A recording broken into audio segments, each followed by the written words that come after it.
Welcome back to the 2014 European Challenger Series Spring Playoffs. It's time for Game 3, and this third place match between DNL Esports and Reason Gaming. But first, I'd once again like to welcome Dexter back to the desk now. Dexter, a bit more of a one-sided game, that one, from your eyes? I think the picks and bans were in DNL's favor. The reason for that is Reason Gaming picked themselves into a situation where they have no wave clear against the siege comp from Nidalee and was it Laursen? Yeah, Laursen. Yeah. And yeah, I mean, at 10 minutes we saw the roam from Nidalee to bot lane. They just took the tower for free. And Laursen Nidalee is a pretty good siege comp, and I really liked it. And the Xinzao made sure that Jax get going in the top lane. So if you have early game pressure in the jungle with the Jax at top lane snowballing, and to the point where Jax can just freely one-on-one anyone, you have like a 4-man unit, and then you have Jax split pushing on the other side of the map. And yeah, when Jax can one-on-one anyone, then the game is pretty much over, because Laursen and Nidalee can just siege for free every tower, and yeah, there's no coming back pretty much. If Nidalee's on the offensive once, then it's pretty hard to come back. And actually, I think that picking Vayne was a mistake too, because if teams have still the mindset of picking Vayne into team fights and going for early things, but after they saw the Jax, I think they shouldn't have went with the Vayne, because there's no way that Vayne can actually win a duel against Jax in the split push, and teams should use Vayne as a split push or against double tank combos. And yeah, Vayne has no siege. She's not that great in pick comps, unless you're like SKT1. They play pretty well in pick comps and rotations. But they're only the world champions. Yeah, they're the world champions. But it's really, really hard to get to that style where you can just rotate into a lane and assassinate people with Vayne. For that purpose, I think that maybe picking Caitlyn would have been good for a bit of wave clear, or maybe Sivir. Sivir has good wave clear too. And actually, Sivir is really good in pick composition. So I think if they had Sivir maybe, combined with the LeBlanc, it would have been a better choice for them, for sure. So let's talk, I know we've discussed the picks and bans and how a lot of the challenger teams have had holes and weaknesses. Yeah. We asked you about Babunia in the previous game. We were talking about those top lane champions. We've seen again that Ryze and the Mundo banned out. In my opinion, not ideal. I feel that Babunia currently is playing very well. What's your take on that heavy banning? 2 games in a row that we've seen, you know, that Mundo ban. We've seen that priority saying, look, we don't want you on it. But Babunia is still performing. I mean, the priorities are still the same from the previous patch. Like, Renekton is top-tier champion for lane bullying. But yeah, Jax is pretty good too right now. So it's really hard to outban top laners. And I don't think bans should be focused on top lane, except you don't want to deal with a certain champion, for like Ryze, for instance. But in general, I think you have Jax, you have Renekton, you have Shyvana, and they all kind of counter each other in a way. And if you have a jungler like Xinzao and Elise, there's a lot of action going on the top lane. So whoever plays it out better, has the better mechanics in the 2-on-2, will win. And yeah, I think that Renekton and Jax is gonna be a really common matchup in the upcoming weeks. So yeah, there's not much else to pick, I think. What about the duo lane? Because you've seen this constant trouble now, the double summon a heal, plus the heal from Kayle. They've got sustained pretty much all day long in that bottom lane. What do they have to play against that? When we saw Karma this time around try and poke them back, but they just heal it back up. Well, the fact that Laursen is probably like the best laner in the 2-on-2 scenario right now makes it really hard for Vayne to even go through lane properly. So I think Caitlyn is a pretty decent pick against Laursen, and maybe even Corki. Corki is good too, and it got picked by Koreans and some of the NA teams as like a counter, not a direct counter, but a lane matchup that can do well against it. So I think that maybe I don't think that any team of them practiced Corki yet, because it's like a really new pick coming out. So yeah, I think maybe even banning Laursen is the option here. So Laursen is pretty good, and I wouldn't wait. Like, if I have to deal with a really good Laursen player, I would probably just ban it. What's your take on Kayle? Because I feel like this game was probably the best case Kayle scenario. There was a lot of picks, single target damage coming in from Reason, and I think that you know, sitting on the side of Super Ace, he plays interventions well. Up until this game, I haven't been convinced. I've been very critical of the Kayle. What's your take? The problem with Kayle is she doesn't provide anything but the ultimate. In later, like, it's really, really hard to get. If you have a really good 2-on-2, and you know that the enemy plays the matchups properly, Kayle has a really hard time going through laning phase. I can assure that, especially against like Leona or something. She won't really go through laning phase without being punished. She has no mobility. I mean, she has heal, sure, but the intervention is pretty good. But yeah, she doesn't really offer that much. We've seen that this week already. Yeah. Against Kayle's Super Ace has really struggled. Yeah, I think Sona is better. Like every other support, I would pick every other support over Kale personally. But Yeah. But then if her only thing in the late game is to give you that intervention, which is great against single target, why, and this was the first pick Kale, by the way, why would you pick so much single target damage into a Kale? Well, it's just a support pick. You can't really build team comps just to avoid a certain support pick, because then it's like, okay, what are we doing? Yeah. But I think poke is a really good answer against Kale, and maybe if they can play poke and get the Nidalee for themselves or something against Kale, then it's no problem. But lane swapping against Kale doesn't really do anything too. I mean, you give Kale a free lane, right? But I think you should emphasize your ganks on bot lane, on Kale. Kale has like 0 mobility, you can just punish her over and over again pre-6. And even after level 6, when she has that intervention, she still dies because it's nothing. It's not enough. It's not enough. So, as a last question, going to game 3, Yeah. you predicted, you said you were siding with Kikis, you said you had faith in Denial. We're hoping for more games. So, what does Reason Gaming need to do to bounce back from being 0-2? I think they have to ban out signature champions like Nidalee and Lucian, maybe. Yeah, that's the only answer I have. Is that? Well, we'll see. I mean, we're about to get in pick some bans, so hopefully they feel the same. Thanks a lot, Dexter. We'll be hearing a little bit more from him later on. Obviously, we have maybe one more game to go in this best of 5, but at least another best of 5 coming up after this one. And the grand finals, of course, as Ninjas in Pajamas take on Cloud9 Eclipse. But for now, we're going to get into game number 3. Possibly the final game of this third place playoff. And who knows, maybe 20 to 50 minutes away from a spot in the LCS promotion series. Now, you can't discount the amount of pressure that's going to put on Departed shoulders. Knowing that now it's one game away, when it's a series away, it still feels pretty big. It's a best of 5. That's a lot of games to get through. Now it's one game. We'll see if they can continue this solid play. I still think over-aggression is something both teams are guilty of taking part in. But at the end of the day, because of Denial's slightly superior pick and ban phase, having that single target, the ability to deal with the single target damage, it has worked out well for them. So let's have a look then. No real change here. Thresh first ban out for Denial. So not wanting Reason to get themselves, let them get their hands on a Thresh. And the first ban, this is what we're waiting for. Nidalee banned out by Reason Gaming. The question is, what did Denial now run? Because what we have seen, when Ryze was banned away, Babunia went Jax, and it was great. Now, Nidalee's banned away. What does he want to run in instead? You know, what other alternatives are there? We've seen Ziggs in the past. Lulu. Lulu is also, it was first picked yesterday in their second game in the series. That was the game they won as well. Yeah. So the option is still there. The thing about Lulu, yes, she's still great in the mid to late game, but her laning phase has taken a very big hit. I may have overemphasized how big of a hit that was yesterday, but we've seen it being used to great effect. Nuke Duck was phenomenal on Lulu yesterday. Nick won it yesterday, so we'll have to see what they decide to pick in. So, Lee Sin ban here for Denial, banning out Ryze themselves. So Babunia's like, hey guys, we should ban Ryze, and then I'll get them a Jax again. We'll see about that one. Ziggs was the second ban for Reason Gaming. I'm interested to see whether they'll either ban the Lucian or take it away here. What I like about the Ryze ban is it screams to me a well thought out pick ban phase. Denial have an idea of a champion that they want to run, and they don't want somebody to either counter him in lane or deal with him. And it hasn't been locked in yet, but that Dr. Mundo, if it was going to go in there, it is available. And now you have to start thinking, is this a psych out? Do they want to try force Reason's hand? Do they make Reason start thinking about a counter to Mundo, etc., etc.? You know, there's a lot of psychological play that goes into this pick ban phase. I don't want to say that beansu's not a Mundo player, because if you play top lane these days, you have to be able to play Dr. Mundo, but he's not played him all in the Challenger Series so far. So that Lucian, we said, leave him open, then first pick him away. Denial prioritizing that one heavily, which kind of surprised me because they've gone on this complete switcheroo from yesterday where they were like, Twitch, he's God, and picked him in all 3 games against Cloud9. And what they haven't done, this is the first time that they've first picked an AD carry as well. Across all of the games, it has always been either the top lane or the mid lane that's really been prioritized.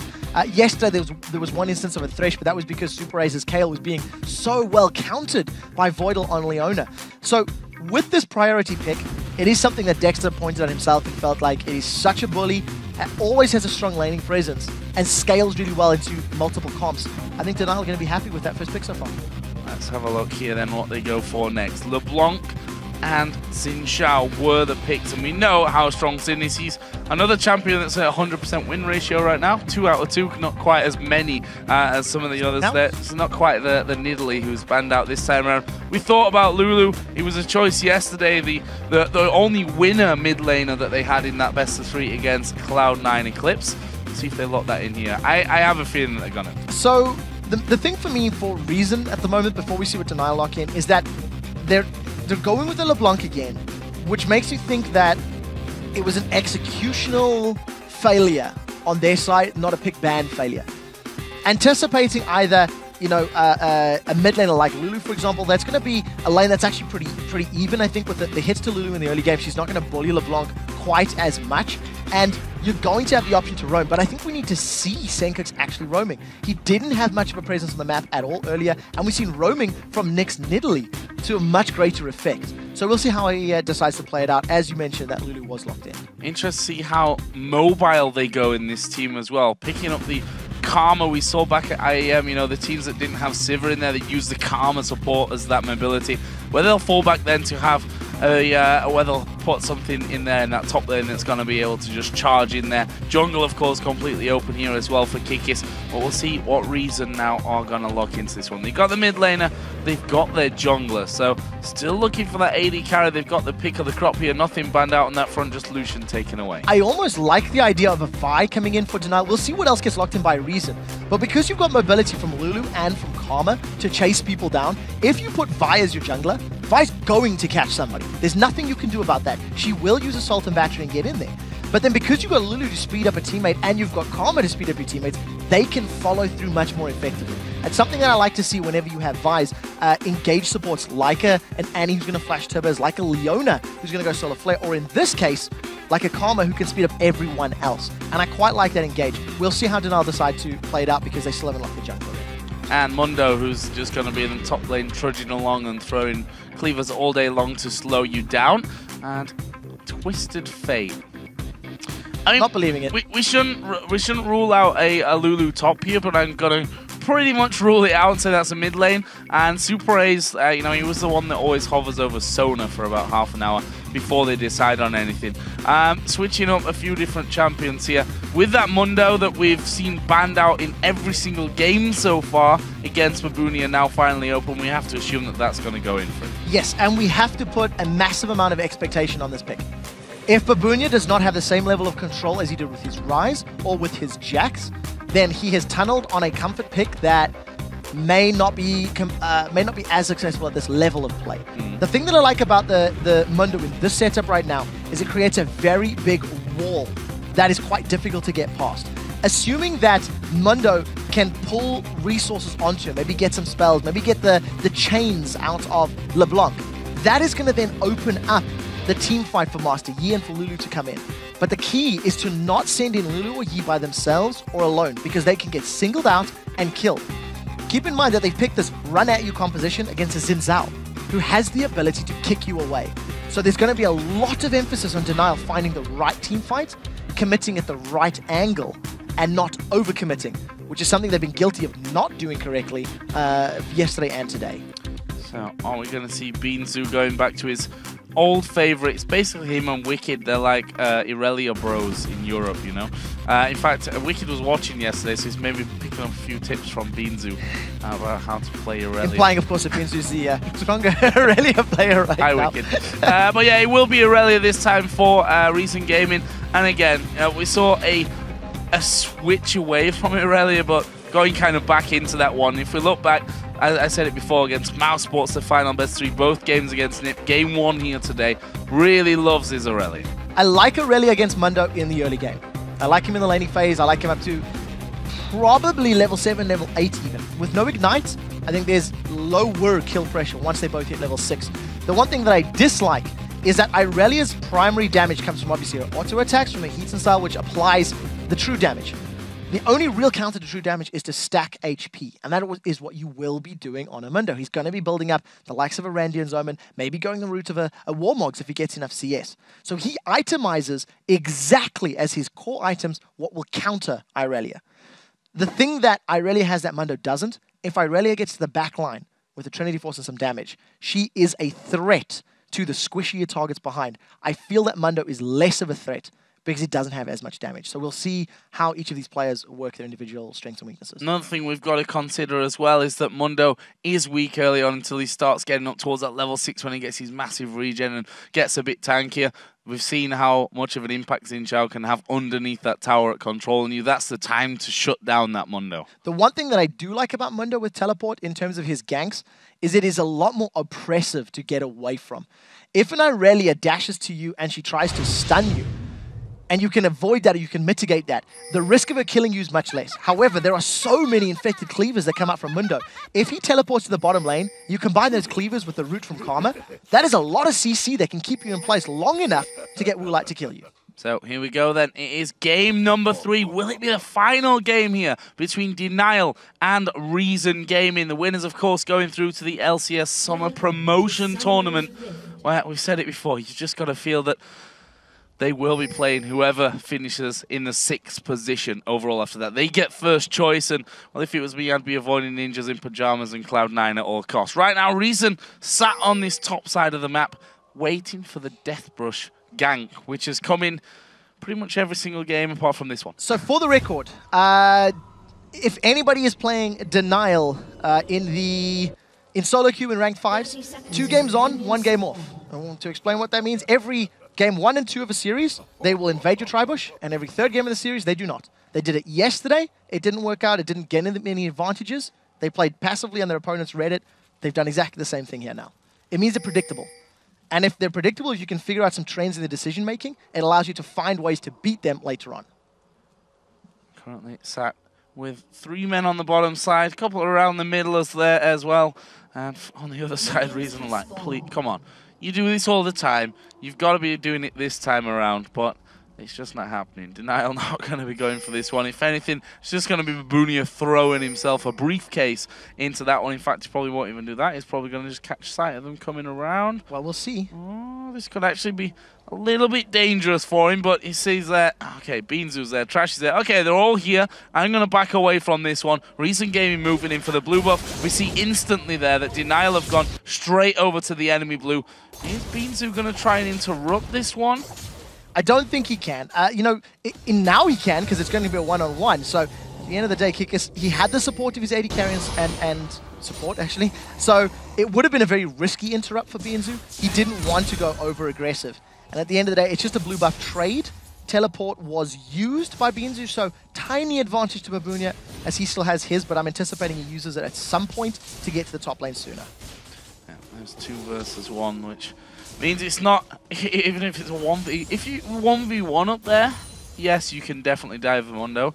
If it's 3v1 with someone like, you know, Leona, for example, that they've got with Xin Zhao going in and taking things up, then it spells bad news. And we can see that Mundo actually doing wolf camps and what have you before he goes up to that top lane, knowing that he's not going to get anything from the lane anyway until he gets pushed down to his turret. And I think that Reason Gaming are making a mistake. You do not see Krislund or BarneyD pushing that way. They are letting it sit there. So there is a bunch of minions that are starting to stack up. That's a wave and a half worth of experience that now Babunia is going to be able to try and grab. His tower's taken no additional damage. He's got a level advantage over beansu, will soon enough. And he's got some gold in his back pocket. So I think that's quite smart play from him. Also, it's Reason Gaming that initiated this lane swap, whether it was anticipation of a lane swap themselves or to do this, to dive. This is 3v2, Kikis is close by. Such an obvious move, and Kikis is there, and look at him, move straight up towards the tower. That means that Reason you have to really think twice about that one, and well, maybe even more than twice about it. Trashy going through, they're trying to get rid of those minions here, but they get enough damage down to think about really committing to a full-on dive 3 versus 2. They're not going to be able to. There's not enough minions for that dive to be even remotely safe. Thanks to the Alpha Strike, the wave clear is actually pretty good there for Master Yi. So they defend not only the tower, they prevent the 3v1 tower dive, and look at how much beansu's been denied. He's only got 2 CS to his name. He's not an experience range, and he's been forced all the way back to his inner turret. Yeah, this is pretty bad for Reason. I mean, if you look at what Denial are doing, well, they're denying those creeps onto Irelia, but it's all the experience going over here to Babunia and actually getting some good damage off while he goes. Meanwhile, those minions just running straight through into the turret. turret in the bottom lane. They're going to get a good few shots off here and there when everything goes through. And DNL going to be happy with this scenario. So this is what we talked about in picks and bans. When you see that the Ryze was banned out by DNL, when we had come to expect them to actually play the champion, you can theorize that, okay, they want to play a specific matchup. They want to play Mundo, for example. Then they lock in the Master Yi. The strategy from DNL was to hold this tower. Whether or not they had predicted the lane swap or not is, conjecture. But at the end of the day, they've executed the first 5 minutes perfectly. They didn't lose a buff. They've held onto a tower. There's a 19 CS advantage. That's half a kill for Babunia. But they didn't have to burn a flash because of overextending. Little bit scared. I'm not sure if you particularly needed to fully commit to that whole flash away from it. I think it scared them a little, although with Xinjiao then losing that lane and seeing that Irelia was having troubles and that the tower was going low, they might have been able to predict that one a little bit better. But right now we see Babunia just trying to get rid of his minions as much as possible. Actually, good couple of turret hits coming out there onto BarneyD, and that's the kind of thing that you can't afford to let happen. DNL in the meantime have just simply rotated around, brought their duo lane to the mid lane. Yeah, this is just going to be exactly what DNL did in the previous game. Rotating their champions when towers are down. Oh, Super Ace has got no flash. Super Ace has got no flash. Sencux actually going very low, but it is going to be Trashy that gets the first blood. Here comes Lulu, but between them, they've not got the damage to get any kind of kill back. So I need to highlight the fact that Woolite did not use his Summoner Heal, and this is the second time this week that he has done this. Yesterday, he ran Summoner Heal and failed to use it to potentially save his support. You can argue whether it would have saved him or not, and it was smart to do so, but at the end of the day, you're not using the tools to maybe survive. So, Summoner Heal still available for Woolite. First kill secured by Reason Game. That's 3 for 3 in this series. They have grabbed themselves first blood, and all 3 times, Trashy was there to make it happen. And they said it. They said it before this game that Trashy was going to be the man here. If Reason Gaming were to do well, he would have to have a big impact in this game. Meanwhile now, Woolite actually going to get pressured quite a lot, and that's some good damage coming out of LeBlanc. The Chalice already in there with boots, and that door and drink. BarneyD catching pretty much every briefcase these days, and not doing too much damage to him. It's just basically body blocking those minions. Yeah, trying to deny Babunia, which is a decent enough attempt, but he's got to be a little bit careful, because if he goes too low and Master Yi comes up to set up a gank, there is a lot of damage from that Master Yi, especially once he throws down that Wuju style. So we'll see how they play it out. As it stands, the 2v1 has still remained for Reason Gaming. They've not rotated any of their members to try and defend that middle lane, and they've jumped up Babunia. Level 6 he is. Where's the ultimate? And wow, that was very late actually from Babunia coming out, but I think it's going to be enough anyway. It's a lot of regen after all. And actually managing to avoid quite a lot of that damage, and actually he's going to start chasing in here. Not sure how deep he can really go. Woolite was coming to join the party, but still would have only been a 2-on-2 scenario. Reason Gaming there started to move a little bit towards Dragon. They're in full vision though if they do. Yeah, the moment DNL revealed that they're AD carry and support in this top lane, it's actually going to open the Dragon up to Reason Gaming, assuming that they take all of their solo laners. Because this is a 2-on-2 in this top lane. Teleport is actually, I believe, just been used by Babunia to the bottom lane, so there's a little bit of presence. That window of opportunity has been reduced, but as it stands, there is the higher possibility of Reason starting that one off. Going straight towards the turret here. And once they already have one down in that bottom lane.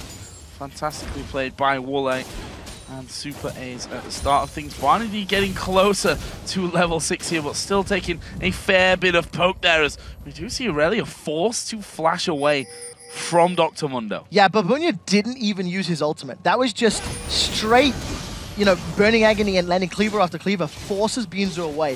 The thing with Irelia in terms of this early stage of the game, her mana pool is very, very limited. So if you start using and spamming your spells, you run out of mana very quickly. Part of the reason beansu couldn't stick around was the fact he was forced away. And because he was forced away, because of the fact that top laner couldn't come to Dragon, DNL are now going to pull their resources together, secure the first Dragon of the game at 9 minutes. Maybe a steal? No, not this time.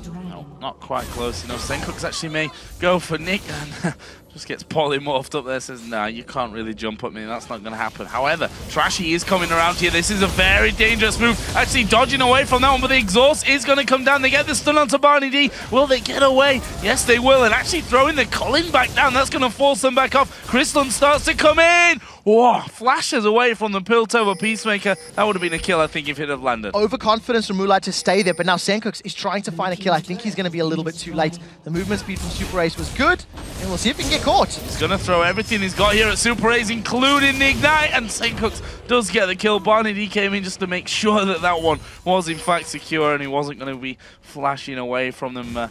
Well, Super Ace already used his flash just before that, so of course he wasn't going to flash away. 2 kills for Reason Gaming throughout the course of this opening 10 minutes. Reason have found kills, but they've only got that single tower. And right now, Nick almost got caught out by those chains. I think Denial are playing more objective focused is the way you have to talk about this. They've moved around, they were putting damage on the towers, they were trying to push middle lane off the bottom lane, they've got the first dragon. And Reason are just trying to find picks, trying to find kills. It hasn't equated to a mass amount of map control yet, but I think it has evened it out. That's the best way to think about it. Good damage from both mid lanes there, actually. I think Sencux just about getting the advantage of that one. Of course, Wild Growth is still there for Nick.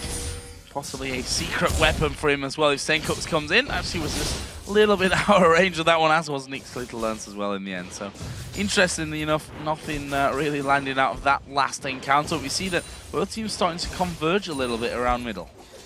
Yeah, I think both of these teams really want to open up their opponent's jungles. They've got a lot of kill potential. I think Reason Gaming's got slightly higher pick chances with their champions. And if Denial can force Reason Gaming to group up, then all of a sudden the team fight power of Dr. Mundo, of Yi, of Lulu can become apparent. So Denial trying to force the hand of Reason by grouping up and maybe prematurely pulling members of Reason together, pulling them towards them. It's going to open up an Alpha Strike into a Wild Growth, into Dr. Mundo running through and wrecking everybody's face. So we'll see how Reason respond. As it stands, they haven't necessarily taken the bait because it's just been a duo lane swap a couple of times that has been equaled out. Out, just showing himself on a ward there, moving into the Denial jungle, and they pinged him straight away, so they know that Trashy is in there somewhere. But Reason have their vision on that bottom side of the map.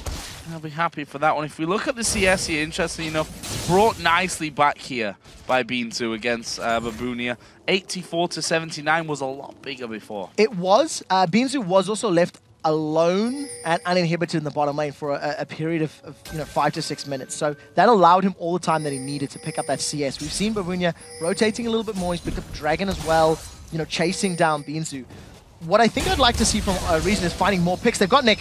They're going to finish him off here. There's a dive in. Wild Growth does come down. Solar Flare is in there as well. Nick is still alive. Zenith Blade misses, but there is Sencux diving straight into the back. That will be 3-0 to Reason. Yeah, they managed to get the pick, and this might be the first pick that allows them to secure an objective. They have 4 members of the team against only 2 now of Denial. This should be the tower. All the folk coming in there. Kikis, to be honest, can't get involved in this one. He's going to try and leash him up, but almost getting caught out there by the Zenith Blade. In fact, it's going to be Sencux that dives in, ace in the hole, going to be blocked out. Have they got the damage? Trashy certainly does have. Goes in, the Alpha Strike from Kikis comes out. Good turret damage coming in. Trashy going to go low. Here comes the teleport as well from Mundo, but is he going to be able to get in there? Lucian from the backside. Where's the Cullen? He doesn't even need it. He's going to get 2 kills. Now they go towards Sencux. The Cullen is going to be sprayed out from the side. They get Krislund as well. That's Babunia doing the work there, and now they turn over on towards beansu. Perma slowed by Dr. Mundo, and that is another one. Disaster strikes for Reason Gaming. 1 for 4 and the tower. Reason managed to take away the objective, but at the cost of 4 of their members' lives. Lucian secures 2 kills. Dr. Mundo is going to kill. There's a bunch of assists. They feel like they've got an easy kill. They feel like they can just jump onto Super Ace and destroy him. Look at how far the rest of the members of Denial are. You see that Lucian is making his way through the river, and the teleport's now coming in from Babunia. Woolite got great positioning, didn't even need the culling like you mentioned. And unfortunately, because the teleport was too late there from the sides of beansu, He jumps in and it's too little too late. He ends up giving up yet another kill. Over-aggression from Reason. They tried to find a pick to get another tower. A little bit of greed set their tone, and it may be evened out by that mid-outer turret. Turret was an absolute MVP in that fight as well. I think it did damage to 4 of them, or certainly 3 of them as they were trying to back away from that one. So a little bit of luck can sometimes go a long way, or a little bit of unluckiness maybe for the other team there. Reasonable really getting tagged up by that one. We do see DNL now getting themselves a blue buff just in time. 30 seconds until the next dragon does come in play. DNL, of course, now have that gold lead and could have a bigger swing if they're able to pick up the dragon. So this is one of these moments that you look at the game and you think to yourself, well, Reason are playing aggressively, but that's the first time they've been punished for it. Denial, oh, they've caught Babunia. Can he get away? He can. Yeah, he's Mondo. No problem. Gonna have half HP by the time his ultimate actually stops here, and they're just gonna run straight around the back from this. They've got good poke, but they need to be careful about that death push. They need to be careful about Trashy, and they wisely put the ward down. That will be cleared straight out. Someone else will probably just throw something in there. They're doing good amounts of poke until the rest of the team come around. They've stopped Reason Gaming doing this one, and now Reason have to make a decision who they're going to go for. Babunia is not really the target that you want. Wild Growth was popped. BarneyD's going to go low on this one. It's Trashy that's having to go Babunia, but Kikis has got BarneyD. Woolite's got a kill at the back as well. He goes low, but he's not going to go down, and this is surely 3 kills. Double kill there with the Alpha Strike for Kikis, and that, again, will be 4 men down. This time they didn't even get a kill back. 4 easy kills for Denial, and Trashy was the one that went aggressive on Dr. Mundo. He jumped onto the tank, the member of Denial that wants him to be in his face. At the end of the day, Denial, they positioned better, they found superior targets. It's allowed them to pick up this dragon, which will be uncontested, and they backed away from that inner mid-turret. But the thing that really stands out for me was the fact that Woolite came in from the flanks. He came in from the sideline, managed to pick up a solo kill, and more importantly, the indecisiveness from Reason Gaming. Look at Woolite's positioning. He's got to be able to find himself a kill here. I think he 1v1 Sencux if memory serves. Every shot to the culling is going to start melting him. Heal comes out. I mean, straight outplay. Every single burst came down. And at the end of the day, because of the poor targeting from the rest of Reason, it just gives Kikis all the time that he needs to chase down and grab himself those kills. Yep. Doing well. I mean, if you look at the scoreboard here, everyone really chiming in from this one. 3-0-1 Woolite as well. He has done so well here today. Yesterday, our biggest qualm with him was positioning. And while he's not been perfect today, we have seen a couple of Woolites in the middle of the enemy team. He's been a lot better, no doubt about that. Yeah, I think because of the threats from the rest of his team, it's worked out. Yesterday, for example, when he was playing Twitch, he was the only threat to Cloud9. Yeah. And the moment Cloud9 took him out, it was a guaranteed teamfight victory. Now, you do feel like Kikis and Nick and maybe even Babunia to a smaller extent are actual threats to be worried about. That single teamfight in the river gifted Denial a 4,000 gold lead, 5,000 gold lead thanks to the kill of the dragon, and I think they also killed the outer turret. I mean, Nick, he didn't even blow anything to get away from that. The ethereal chains didn't land. Sencux just hasn't been able to blow people up consistently with this LeBlanc.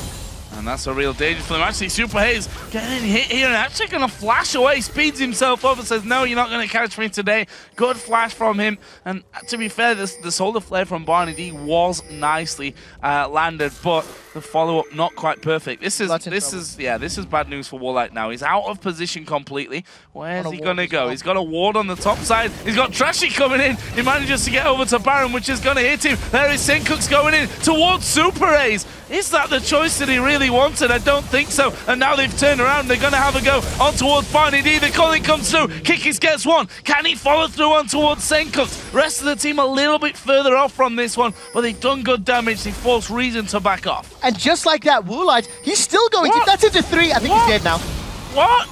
Wild Growth comes around from this one. He's going to get tethered. No, he walks out of range of that one as well. They turn around on towards Krislund, who uses that summoner heal. His polymorph. Sencux now comes around. Now they're under the turret. Woolite surely going to die here. Gets the shield. Finally gets shut down. But look how low everyone is. Kikis off the side. Krislund an easy target. And Sencux is going to get in there. Gets one. Gets shut down. Now Trashy comes around. And in the end, a 3 for 1. I do not understand the thinking behind that call. Yes, at the end of the day, it took a few seconds longer for Woolite to go down, but because they chased so incredibly deep, they ended up giving up 3 kills. They gifted them to Reason Gaming on a platter. Okay, so initially, Woolite goes into 3. Nick was close enough to get in range for a wild growth to knock up a couple of members, but then they carried on chasing. These teams are so blood hungry and bloodthirsty that they're going way overextended. Instead of just backing away, getting good vision in the red buff, and maybe setting up for a Baron bait, they give away control of that area of the map. They've allowed BarneyD to clear their pink wards, and now all of a sudden, Reason Gaming have got very good vision in and around the pit as well.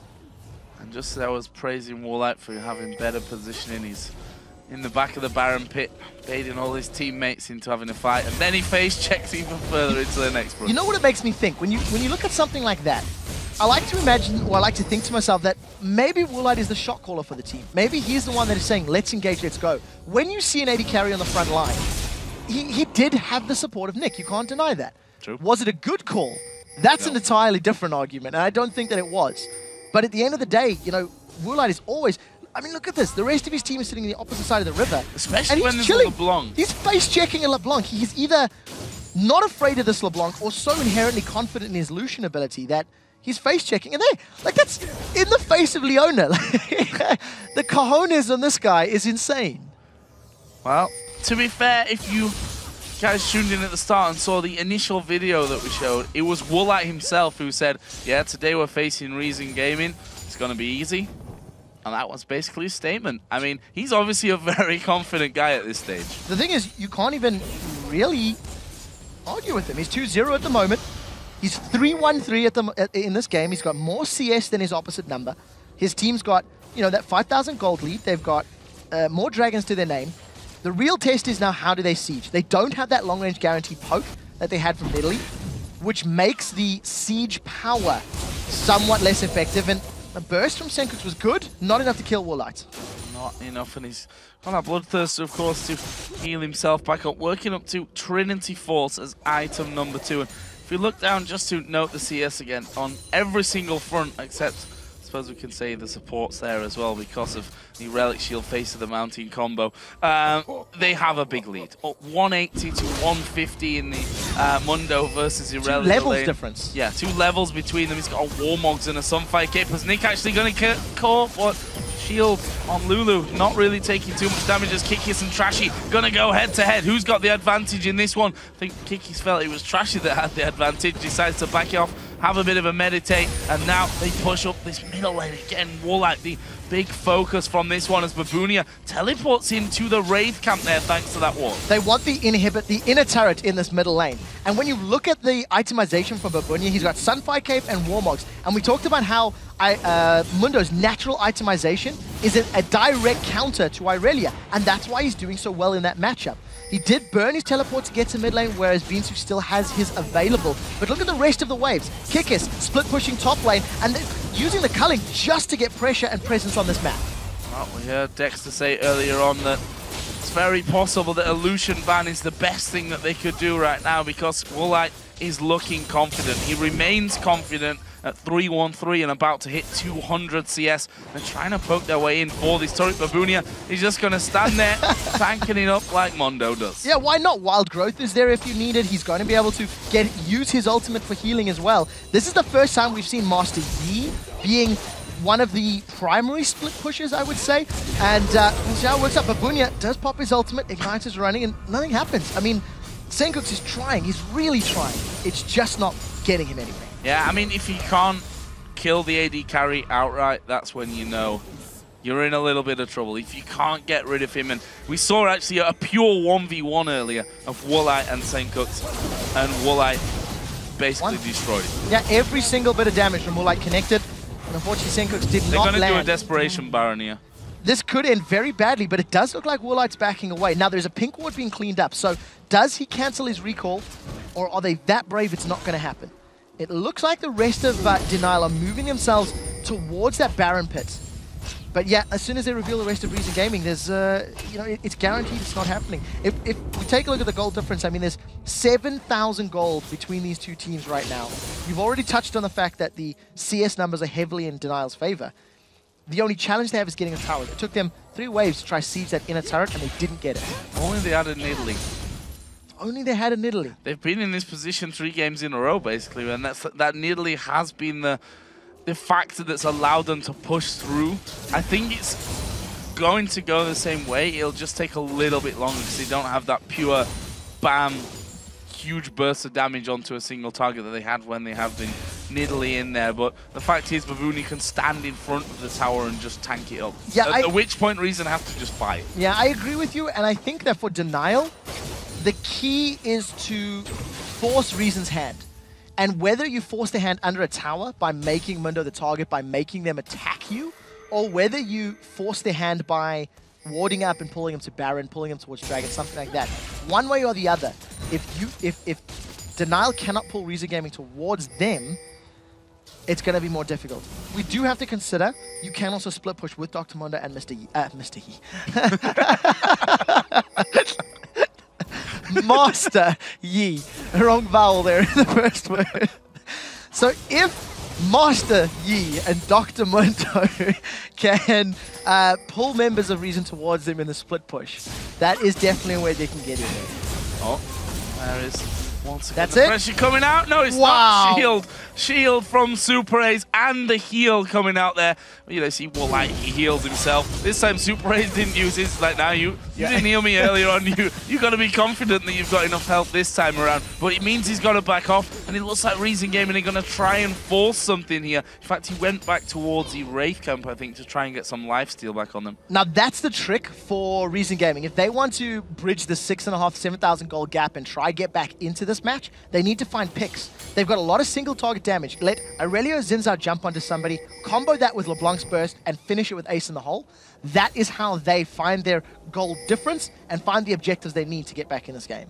But it hasn't worked yet, so it's going to be very difficult.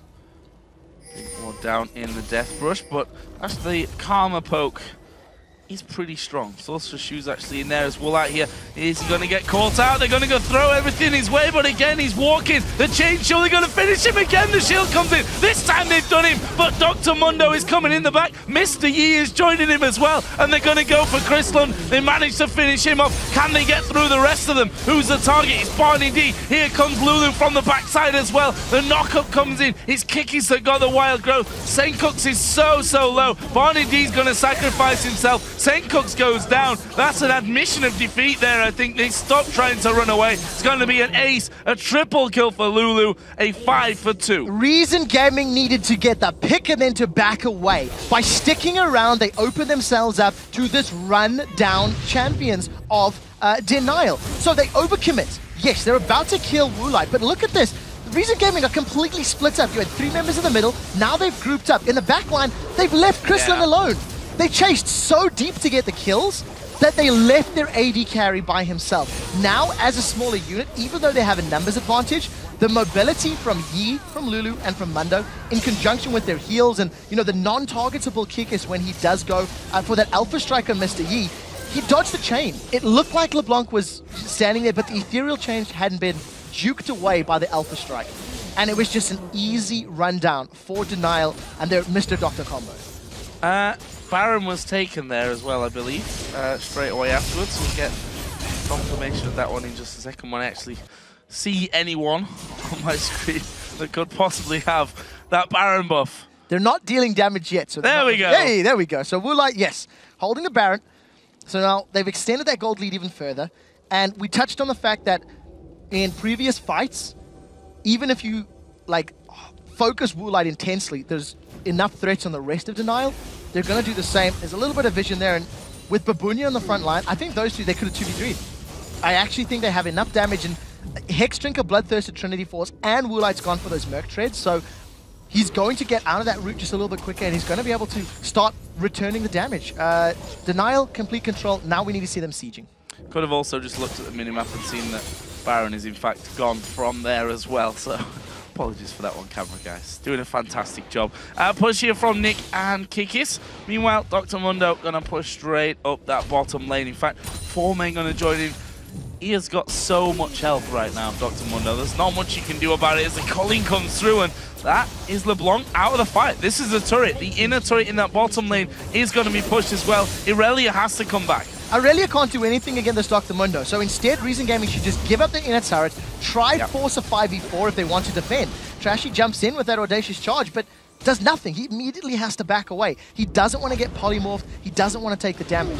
We do see that beansu is undecided. He has no idea. But Babunia doesn't care. Mundo does what he pleases. They've caught Super Ace. They've caught Super Ace, and that's going to be 1 kill. But we see Wild Growth use. Here comes Mundo from the side. That's going to slow down BarneyD. beansu is going low as well. They flash away from things, but I don't think Kikis and Babunia care. I think they're going to go straight in for this one. Trashy gets slowed down. That's a good Randuin's Omen to actually keep them from chasing through, and a good few turret hits tanked up there for Denial, but a few too less as well. They needed about 10 more on each person. The inhibitor is going to go down. And bottom they lane can go straight to bottom, There's such a big minion wave on that bottom lane. They still have a lot of hit points available. Keep in mind that a lot of those ultimates are not there yet, so let's see how long they keep the siege up. They do back away, and they picked another fight. They picked another fight, which looks good for them because Kikis is now dominating at 6-1-7. And is he going to turn around? Goes towards beansu, who walks away from him. Minions are going to go pushing up, as we are going to see Krislund and Nick going head-to-head, but the culling comes out. One more will do it. There's the dash in,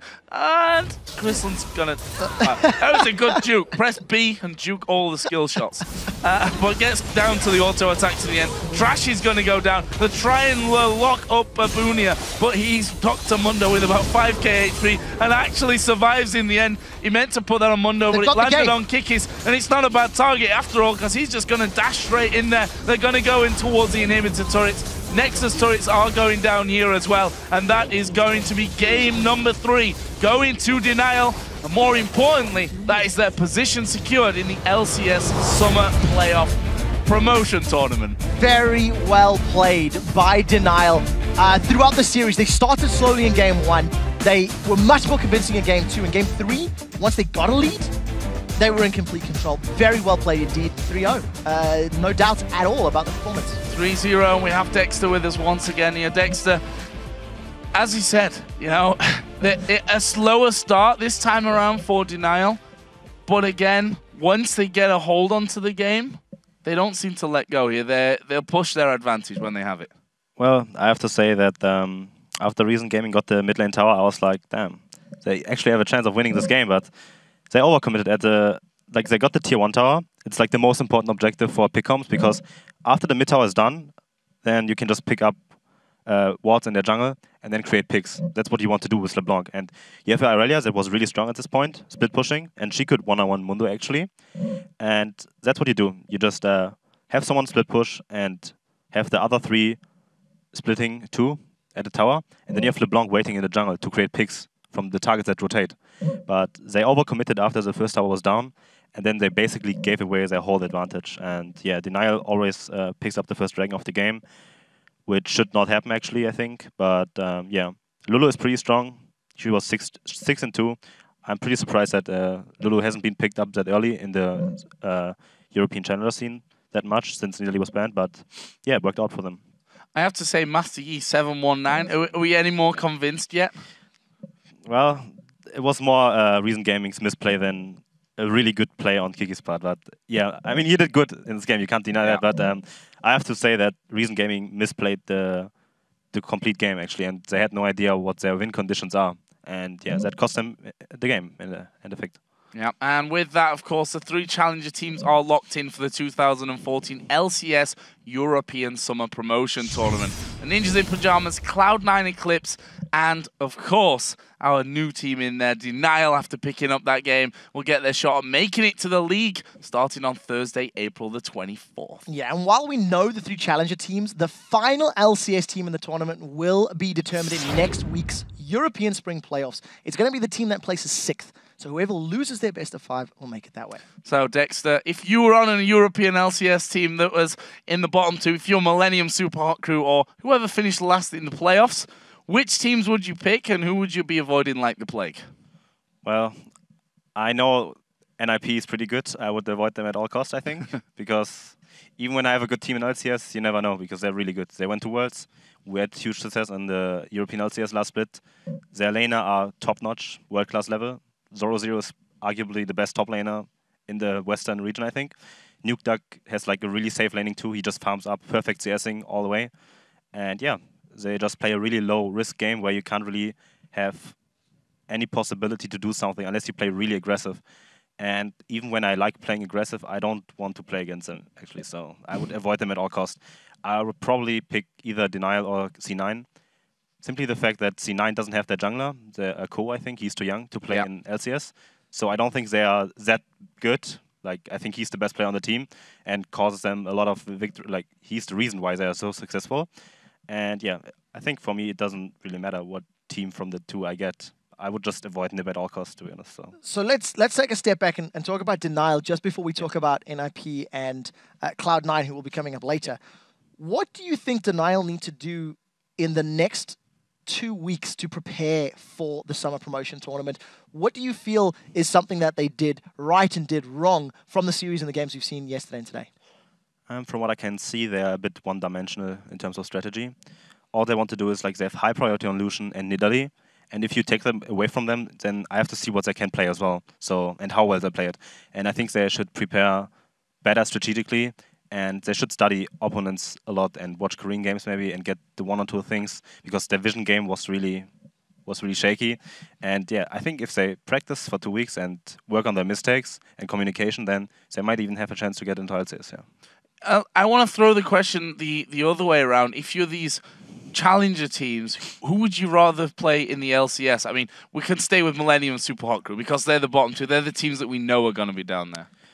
It all depends from I think Super Hot Crew is actually pretty good, simply because of Mr. Rallis. I think he's really good, and their bot lane is decent. Their new mid laner, I have no idea how well he does in Europe. So yeah, I think I would go with Millennium simply because they just got a new jungler, and I think their jungler, even when he was being around a long time in the scene, I think he was inactive or something before that and didn't really have the chance to play fully to his potential yet. So I would just go with Millennium simply because they obviously have team communication issues, and yeah, they had the last at the LCS for a reason, so I would probably go with them.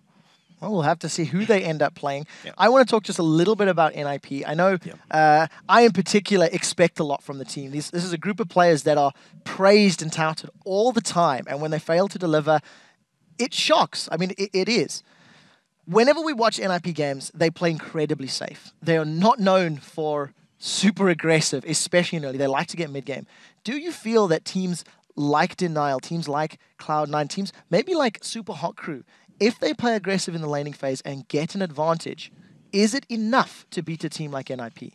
I think at the current state, it's not possible for them to beat them, simply because NIP has really good mechanics on every champion, like on every lane, and jungler has good mechanics too.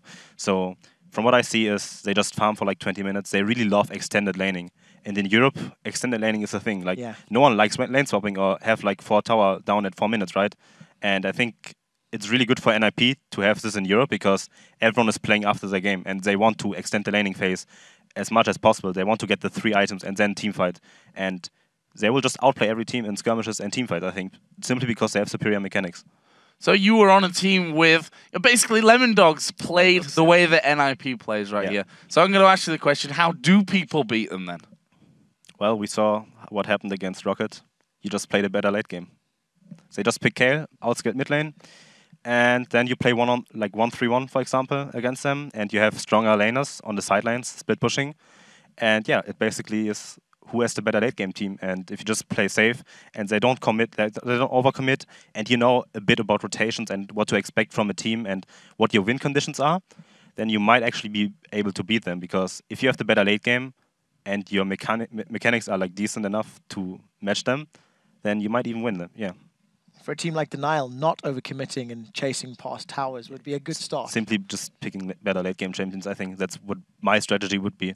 Or picking like really aggressive picks like Lee Sin in the jungle maybe, or LeBlanc, but it will probably be banned anyway, so it's hard to say. You'll probably ban it against Ninjas in Pyjamas anyway. Some secret tips there from Dex on how to beat Ninjas in Pyjamas. Guys, it's time for us to take a quick break, but when we return, it's time to crown the first ever Challenger Series champions. So Ninjas in Pyjamas squaring off with Cloud9 Eclipse for the title. Don't go anywhere. Can they get through the rest of them? Who's the target? It's BarneyD. Here comes Lulu from the backside as well. The knockup comes in. It's Kikis that got the wild growth. Sencux is so low. BarneyD's going to sacrifice himself. Sencux goes down. That's an admission of defeat there. I think they stopped trying to run away. It's going to be an ace, a triple kill for Lulu, a 5 for 2.